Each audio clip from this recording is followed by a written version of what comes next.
ლოგიკური კითხვაა, ალბათ ძალიან ბევრი ქართველი საქართველოს მოქალაქე ერთმანეთს ეკითხება. შემდეგ კითხვას უსვამს. რატომ გადადგა ეს ნაბიჯი ქართულმა ოცნებამ დღეს დინარაძის სახით, რატომ გააჟღერდა ეს ინიციატივა, ხო? ამას აქვს კონკრეტული ახსნა. პირველი, ჩვენი ღმერთმენით ქართული ოცნება საქმის კურსია და ამაზე ბევრი ჩვენი კოლეგა დღეების განმავლობაში უკანასკნელზე საუბრობს. მათ არ აქვს იმედი გამარჯვების არჩევნებით და არჩევნებში და ამას ემსახურება მათი აი ეს პროვოკაციული ნაბიჯი დღევანდელი. მეორე, ჩვენი ღმერთმენით მათი ბუნებრივი მდგომარეობა და მისწრაფება არ არის ევროპა და ევროპული მდგომარეობა. და მესამე, მაშინ როდესაც განსაკუთრებით პირველ რიგში ბავშვიდან დაწყებული, რა ვიცი, მშობლები, ბებია, ბაბუები დამთავრებული ერთი კვირის თავზეა. წარმოუდგენლად ბედნიერები ვიყავით და ვართ საქართველოს ეროვნული ნაკრების გამარჯვებით. დიახაც, ეს ხო გაცდა სპორტულ სამყაროს, მის მიღმა წარმატებას მივაღწიეთ და ვიყავით ერთსულოვნები. აი ამ დროს, როდესაც ხელისუფალი ხარ, ვისაც წესი და რიგით უნდა გიხაროდეს, რომ ქვეყანაში შედგა მოულოდნელი ერთობაც, დგამ ნაბიჯს, რომელიც იწვევს პოლარიზაციას. მაგრამ პოლარიზაცია გამოწვეული იქნება ქართულ ოცნებასა და ხალხს შორის. პოლარიზაცია აქ ვერ იქნება სხვა ტიპის. და აი ამას ემსახურებოდა ქართული ოცნება, როგორც ხელისუფალი დაინტერესებული უნდა ყოფილიყო პირიქით. წარმოიდგინეთ, ან ახლა თქვენ ხართ ხელისუფალი, თქვენ ხართ ივანიშვილი, თქვენ ხართ აი დინარაძე, კალაძე, ხედავთ რომ ქვეყანაში პოზიტიური ენერგია, პოზიტიური ემოციები დომინირებს ერთი კვირის თავზე. დღეში 100-ჯერ უყურებენ გამარჯვების კადრებს დღემდე, რომელსაც მივაღწიეთ 30 წლის თავზე როგორც იქნა. და სრულიად წარმოუდგენელ საპირისპირო ნაბიჯს დგამ ხელისუფლების ინტერესში, პასუხისმგებლია ხელისუფლების ინტერესში. ეს ხომ ვერასოდეს ვერ შევა ვერცერთ სახელმწიფოში, თუ ის ხელისუფალი არის საკუთარ თავში თვითდაჯერებული, საკუთარ წმენაში გაძლიერებული, რომ ის არის მორალურად კარგ მდგომარეობაში და პოლიტიკურად ძალიან ჯანსაღ მდგომარეობაში. არა, ეს ასე რომ არ არის, ეს დღევანდელი ფაქტი მეტყველებს. და ვერანაირი მათ მიერ დაგეგმილი, სპონტანურად თუ წინასწარ დაგეგმილი გეგმის განხორციელება და ეს რა თქმა უნდა წინასწარ დაგეგმილი გეგმით არის ნაკანახები ნაბიჯი, ვერ გადაახვევიებს ქართულ ხალხს ისტორიული გზიდან. ჩვენი ქართული ტრადიცია, ქართული იდენტობა არის ევროპული იდენტობა და ევროპული ტრადიცია. ევროკავშირი არ არის ქართველი ხალხის, ანა დავასვა, ევროკავშირი არ არის ქართველი ხალხის თვით მიზანი. ევროკავშირი არის ჩვენი ყველასი საშუალება, რომ ვიცხოვროთ ბედნიერ სახელმწიფოში, უზრუნველყოფილ სახელმწიფოში, შემდგარ სახელმწიფოში, დიდარ სახელმწიფოში და კიდევ ერთხელ ვამბობ, ბედნიერ სახელმწიფოში ვიცხოვროთ. აი ეს არის საშუალება, რასაც იძლევა ევროკავშირი. ისეთი ბედნიერები ვიყოთ, მინიმუმ როგორებიც ვართ, აი უკანასკნელი ერთი კვირის განმავლობაში. და გამოდის უპასუხისმგებლო ხელისუფალი და ამბობს იმას, რაც დღეს თქვა. მაგრამ ძალიან სწარი გათვლა აქვს ივანიშვილს. კი ბატონო, ნიკა, ერთი წამი გათვლასთან დაკავშირებით მინდა კითხო, სწორედ ერთი წამი ბოდიშ გიხდით დაგისვამ კითხვას.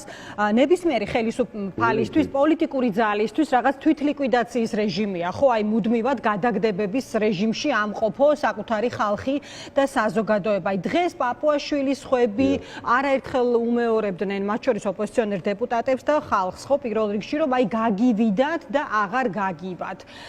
ნიკა, აი რაციონალური ახსნა თუ შეიძლება კონდეს. სხვათა შორის ბევრი კომენტარი იძებნება არქივში, იგივე დინარაძე, კობახიძე საუბრობენ, რომ აი ნებისმიერი ხელისუფლება შეიძლება გადაყვესო ამ საკითხსო თუ ხელახლა შემოიტანს იმ კანონპროექტს, რომელსაც ასეთი პროტესტი მოყვა საზოგადოების, ხო? აი შეგიძლია ახსნა ცოტა და რაციონალური მდგენელი არსებობს ამ ხელახალ ინიცირებაში ხელისუფლების მხრიდან, აი ქაოსზე, სურვილზე იყო საუბარი მათ შორის გარკვეული საკითხებიდან ყურადღების გადატანაზე, აი თქვენ კონკრეტულად რა გონიათ? დიახ, მე ნაწილობრივ ამაზე უკვე ვისაუბრე, ამით დავიწყე, მაგრამ კიდევ უფრო კი ბატონო გავშლი.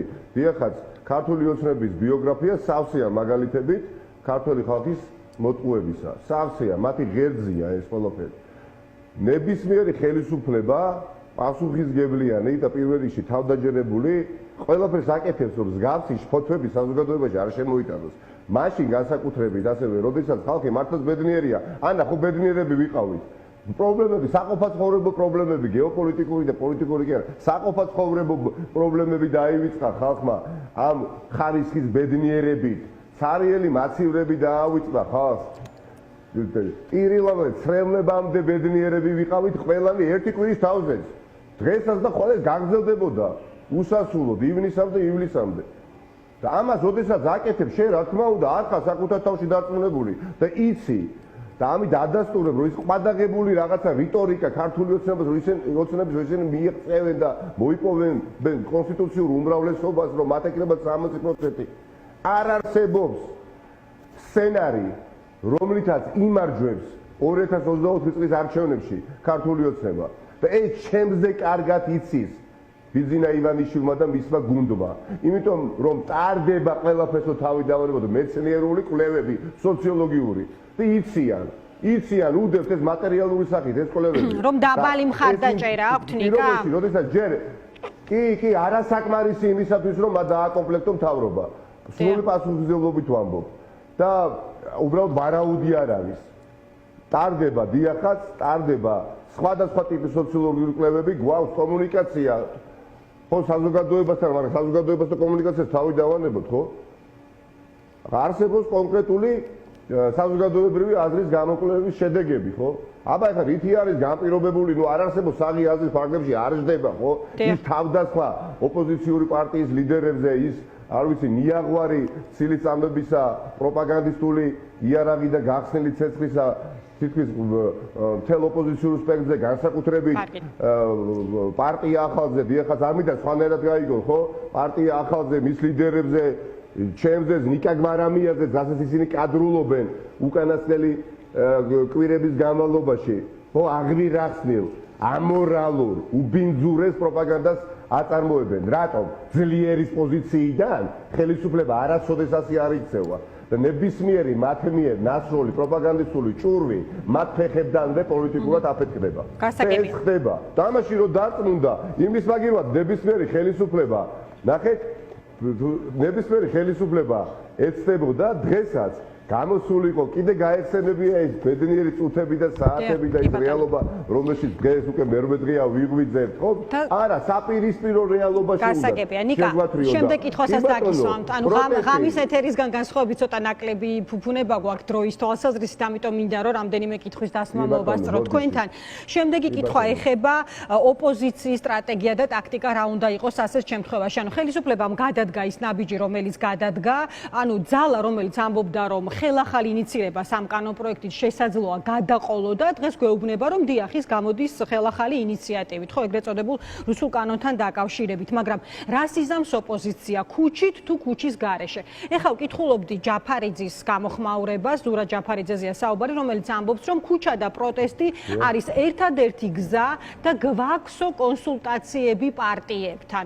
თქვენ იზიარებთ ამ სულისკვეთებას? იცით რა არის? ეს ის შემთხვევაა, სადაც როლი ნამდვილად ექნება ოპოზიციურ პარტიას მნიშვნელოვანი, მაგრამ ერთ-ერთი მნიშვნელოვანი როლი. კიდევ უფრო მნიშვნელოვანი როლი ექნება ქართულ ხალხს, როგორც ჰქონდა შარშან პრაქტიკულად, არ ვიცი, პრაქტიკულად დღეისწორ შეიძლება ვთქვა შარშან მარტის თვეში, ხო? და პროტესტი იქნება სხვადასხვა ტიპის. ეს პროტესტი პირველივე წამით დასრულებული არ ქონდა დინარაძეს თავისი განცხადების გაკეთება, როდესაც უკვე დაიწყო. რაც შეეხება ქუჩის პროტესტს, ვაპატიეთ ყოველთვის კონკრეტული დრო, ადეკვატური დრო იქნება შერჩეული იმისათვის, რომ ეს ანტისახელმწიფოებრივი კანონი არ მიიღოს ქართულმა ოცნებამ ისევე როგორც შარშან მოხდა, ხო? როდესაც აღწევდა კულმინაციას ის პროცესი, როდესაც უკვე დააპირეს კანონის პირველი მოსმენით მიღება და მათ მიიღეს, მაგრამ მათ მოუწიათ მეორე მოსმენი და გამოწვევა, რა თქმა უნდა, ჯერ განცხადებაა გაკეთებული, არ ვიცი რამდენად უკვე დააინიცირეს, მაგრამ ვიქნებით პროცესების ადეკვატური და აქ რა თქმა უნდა უკან დახევა არ შეიძლება ანუ რას უჭერთ ხომხარს ნიკა ამას გეუბნებით? აი მაგალითისთვის აი რომან გოცირიძემ დაწერა რომ ქუჩაში არა ადეკვატურობას უჭერთ ხარ? მაშინ როდესაც გირჩები ამბობენ რომ ეს დაუშვებელია. ის რაც მოხდა ჩვენ ეს ადეკვატურობას უჭერ მხარს და ადეკვატურობის ერთგულნი ვიქნებით ჩვენ და ბუნებრივია ვინმე თუ არ გაუჭირდება კომუნიკაცია და ურთიერთობა პოლიტიკურ ოპოზიციურ პარტიებთან საზოგადოებრივ ჯგუფებთან ეს იქნება პარტია ახალი თუმცა ჯერ უნდა ვიცოდეთ კონკრეტულად რას როდის აპირებენ ისევე როგორც შარშან ჩვენ ამას ველოდებოდით და ვიცოდით როდესაც გაქონდათ კენჭისყრაზე საკითხი აი იქ უკვე საზოგადოების მობილიზაცია მოხდა. ეს რაც შეეხება კონკრეტულად ქუჩის პროტესტს. ამიტომ ახლა მოვლენებს ნუ გავასწრებთ, ვიქნებით, როდესაც ვამბობ ადეკვატურები ნიშნავს, რომ ვიქნებით იქ ყოველთვის, სადაც საჭიროა ნებისმიერ სივრცეში და არ გაუვა არავის, რაც არ გაუვიდა, რომ გაასაღოს აი ამ კანონის დაკავშირება ევროკავშირთან. და თითქოს ევროკავშირის გავლენების აღმოფხვასთან, ხო? თითქოს კი აღმოფხვრა უნდა ევროკავშირის გავლენები და ამ არგუმენტის გასაძლიერებლად იშველიებენ დამატებით არგუმენტი და საუბრობენ რომ ევროკავშირის წევრ სახელმწიფოებში მსგავსი კანონი ხო მიღებულია? კი ბატონო, მიღებულია, მაგრამ მიღებულია რუსული გავლენების საწინააღმდეგოდ და მათ შესაჩერებლად. და აქ ეს ხელისუფლება იღებს კანონს, რომელიც მიმართულია ცივილიზაციური გავლენების, პოზიტიური გავლენების აღმოსაფხვრელად. მაშინ, როდესაც მაგალითები არსებობს და თუნდაც ერთი მაგალითი რა ადგილს, პრიმაკოვის ფონდი, რომელიც არ ვიცი, ხარჯავს იმდენ ფულს, რუსულ ფულს საქართველოში რუსეთის მიერ დაფინანსებულს, რომელიც მოეპრიანებათ. ერთხელ მაინც რომელიმე ქართული ოცნების ლიდერის რიტორიკა მოგისმენიათ მათ წინააღმდეგ და რა თქმა უნდა ისინი ჩართით დაათრევენ ამ ფულს. ეხლა დასავლურ ცივილიზაცია შენ რა თქმა უნდა ვერ აიძულებ ვერცეთ სცენარში რომ გაუმჭირვალეთ დახარჯონ თანხა. ისინი ვერ ეგუებიან რეალობას, როდესაც დასავლეთი ძალიან ლეგალურად აძლიერებს თავისუფლების ბასტიონებს ქვეყანაში, რომელიც მიმართულია ამ ქვეყანაში ამოქალაქეებისთვის ბედნიერების მოსანიჭებლად, ხო? ის რომ თქვენ მაუწყებლოთ დღეს ის რომ ტელეკომპანიამ თავარი მაუწყებლოთ, სადაც დიახაც 9 მილიონიანი გრანტი მისცეს რომ იმაუწყებლოს განსხვავებულმა არხებმა, ეს პრობლემაა ივანიშვილისთვის, იმიტომ რომ ის ვერ აკონტროლებს ცივილიზაციას, ვერ აკონტროლებს ცივილიზაციურ პოზიტიურ მისწრაფებებს და ინიციატივებს. და ამისთვის არის მხოლოდ მიმართო და არ გაუვა ეს ყველაფერი, იმიტომ რომ ისტორიული გამოწვევაა და ისტორიული გამოწვევა, როდესაც დგება დღის წესრიგში ისტორიულად დიახაც არაბუნებრივ ძალასაც მოიკრებს ხოლმე ქართული საზოგადოება, ზეციდან იღებს ენერგიას, მიწიდან იღებს ენერგიას და ნებისმიერ წინააღმდეგობას ლახავს და შარშან, იმიტომ რომ აი აპოლიტიკური, ზეპოლიტიკური არის. პოლიტიკას ცდება. როდესაც ხელისუფლება ამბობს, რომ ის აღარ კი, როდესაც ხელისუფლება ამბობს, რომ აღარ გაგივათ ის, რაც გასულ წელს გაგივიდათ, როგორ ვფიქრობ, აქ მთავარი გათვლა პროტესტის გაფუჭებაზე შეიძლება იყოს, აი მე ოპოზიციის ტაქტიკაზე კითხე, ნიკა, აი მაგალითად ერთი ვერსიაა, რომ ხა დაუძახოთ ხალხს, მხარდამჭერებს თქვენ პოლიტიკურმა ჯგუფებმა, მეორეა რომ სხვა გზა კი, სხვა გზა აირჩიოთ, ხო, აი დროს და კონტექსტსაც აქვს მნიშვნელობა, ცხადია. დროს და კონტექსტსაც აქვს და გამჭრიახობას და რაციონალურობას და პრაგმატულობას და შედეგზე ორიენტაციას აქვს, რა თქმა უნდა, და შედეგზე გათვლა უნდა იყოს პირველ რიგში ამოსავალი წერტილი, როდესაც აი ამ მანკიერ რეჟიმს შენებძვი და შენი ამოცანა არის ამ ქვეყანაში მოიტანო რეალური ცვლილებები, რომელიც დავა საქართველოს მოქალაქეებამდე იქნება ეს დაბები, სოფლები, ქალაქები თუ დედაქალაქი. ჩვენი ამოცანა არის ცვლილებების მოტანა, პოლიტიკური რეალობის შეცვლა. ჩვენი ამოცანა არის ერთხელ და სამუდამოდ ამ ქვეყანაში არავინ ბედავდეს ქართული ოცნებიდან, ხელისუფლებიდან, მოდით პირდაპირ თქვა, დავანებოთ ერთი წამი თუნდაც ქართულ ოცნებას, ხო? რა სახელიც არ უნდა იყოს მისი. ხელისუფლება არ ბედავდეს, თქვას რომ უმაღლესი პოლიტიკური თანამდებობის პირის მამა, რომელიც პრაქტიკულად არ ვიცი იყო სოციალურად დაუცველი, დღეს მულტიმილიონერი გახდა და მან საკუთარი უნარჩვევებით გამოიმუშავა ეს შესაბამისად გამოიმუშავა ეს თანხა ღარიბაშვილის ოჯახი მოყავს მხედველობაში. არავინ ბედავდეს, არც ერთი ხელისუფალი, არც ერთი მომდენო ხელისუფალი არ ბედავდეს, თქვას რომ მოსამართლე დიახაც იმიტომ ცხოვრობს 10 მილიონ ლარად შეფასებულ სასახლეში, ვინაიდან ის არის პროფესიონალი.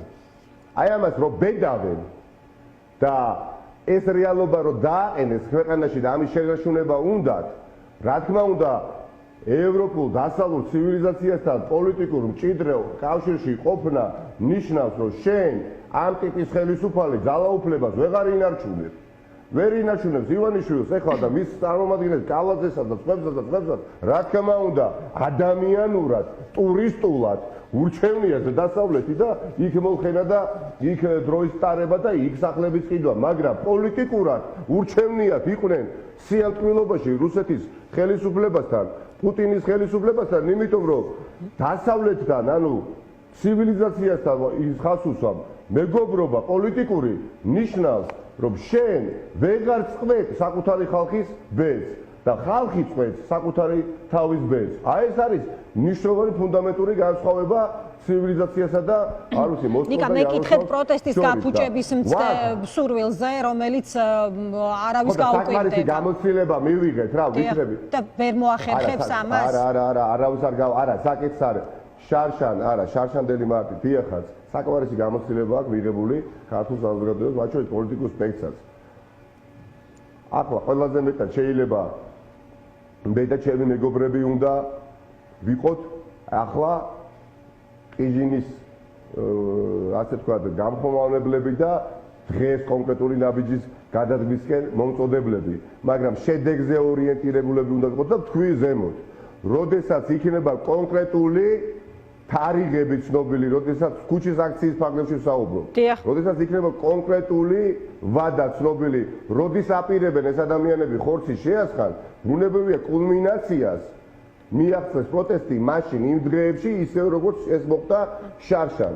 და კუმულაციური ეფექტი ამ პროტესტს ექნება, მაგრამ პროტესტი დაწყებულია. პროტესტის გამოვლინება სხვადასხვა არის, ხო, სხვადასხვა ტიპის პროტესტია, მაგრამ პროტესტი დაწყებულია, პროტესტის აღმოფხვრა შეუძლებელი იქნება, სანამ ეს აღვირახსნილი კანონი არ ჩაბარდება ისევე წარსულს, როგორც ჩაბარდა. კარგი, მადლობა ნიკა. მაგრამ თუ მაინდა-მაინც მეკითხებით ქუჩის პროტესტზე, ქუჩის პროტესტი სიბრძოლეს მაშინ მიიღებს, როდესაც უკვე იქნება ამის აუცილებლობა.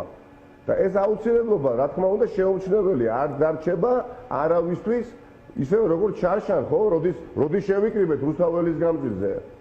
ანა, მაშინ, როდესაც აღწევდა კლიმაქს პროცესი და ამ ყველაფერმა შედეგი გამოიღო და ასევე იქნება ამჯერადაც. დიდი მადლობა. დიდი მადლობა. არ ინერვიულოთ, ყველაფერი იქნება ძალიან მაგრად, არ არსებობს, ხახდო. ვიცი, ქართული ოცნების ნარატივი პროპაგანდა რას ემსახურება, რომ ივანიშვილს ბევრი ფული აქვს და მისი დამარცხება შეუძლებელია, მაგრამ ივანიშვილს არც ინდისი აქვს, არც ნამუსი აქვს, არც ზნეობა და არც მორალი. და ამ ყველაფრით არის ის ყველაზე ღარიბი ადამიანი ამ ქვეყანაში და ყველა დანარჩენი ძირითადი უმრავლესობა ამ ქვეყანაში ყველაზე მდიდრები ვართ აი ამ ფასეულობებით და ღირებულებებით, რაც ისტორიულ ბრძოლებში არის გადამწყვეტი კომპონენტები. დიდი მადლობა.